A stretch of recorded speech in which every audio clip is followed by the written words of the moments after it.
Welcome to Nasdaq TradeTalks. I'm Jill Malandrino, Global Markets Reporter at Nasdaq. We're coming to you live from the Singapore Fintech Festival. Joining me for this segment, we have Derek Neo, who's Senior Vice President and Head of Depository at SGX Group. We're going to talk distributed ledger technology as a sidecar. Derek, it's great to have you with us. Welcome to TradeTalks. Thank you, Jill. Thanks for having me. All right, you got it. Let's get an update here. What are some of your thoughts around DLT and where we are right now with it? Well, first off, if we look at new technologies, innovative technologies, think AI, blockchain, smart contracts. So these are typically things that could be catalysts for reshaping capital markets. And if we took a deeper look at the post-trade world of securities, particularly around the asset lifecycle servicing aspect of things, we know that this is something that operates heavily in a complex, high-regulated environment. And it's something that, if you think adoption comes for the likes of ledger-based technologies or smart contracts, we could potentially see that unlocking new opportunities for a wide spectrum of the market, and that's from issuers to investors. And at SGX Group, we have also been evaluating the potential application of such ledger-based technologies with a keen focus on its latent capabilities, but also recognizing its limitations and how that could enhance and improve our effectiveness, our efficiencies to operate our depository business. And we are doing this very cognizantly, not as an individual pillar, but as a sidecar to our core infrastructure. Okay, first of all, what is a sidecar and why a sidecar? Well, that's a good question, right? So the way we see it is the DLT journey is a long one. There is no doubt going to be leaders and laggards in our ecosystem.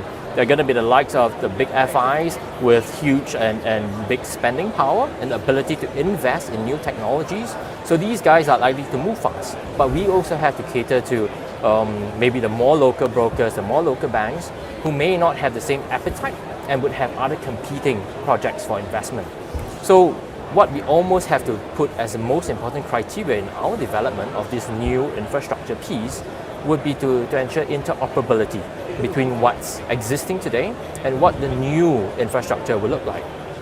So then we would be able to kind of meet the needs of that spectrum of participants.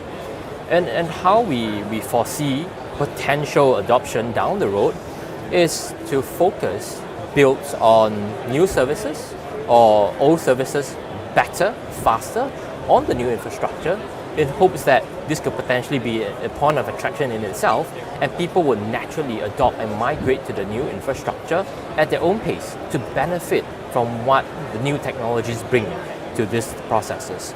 So that's our view on how it should play out. We think that this could be a long journey, and therefore a sidecar makes sense because we are trying to stay away, having some reference point and learning points from some of our peers in the global arena, that a lift and shift probably isn't the right way to go. This is probably going to be more an evolution than a revolution. So what's the time frame look like?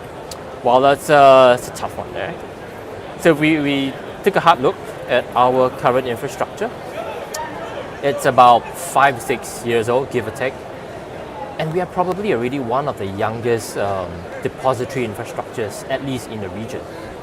And our experience when we launched that was this takes time. It takes time for us to do market consultation, design, some sort of experimentation, development, testing, and ultimately implementation. That could be an easily 3 to 5 year journey. So assuming we started now proper with our investment into the sidecar, we could potentially see this coming to fruition when our core systems are at least 10-year-olds. And that is by no means an old infrastructure lifespan, but we feel that is still going to be part of that, as mentioned, extended journey. And we imagine that to be a time where there would be enough concentration of adoption of the new technology. We may then decide to make a plan for a full-on migration, but that's many years to come. All right, Derek, appreciate the insight. Thanks for joining us on Trade Talks. And thanks for joining me from the Singapore Fintech Festival. I'm Jill Malandrino, Global Markets Reporter at Nasdaq.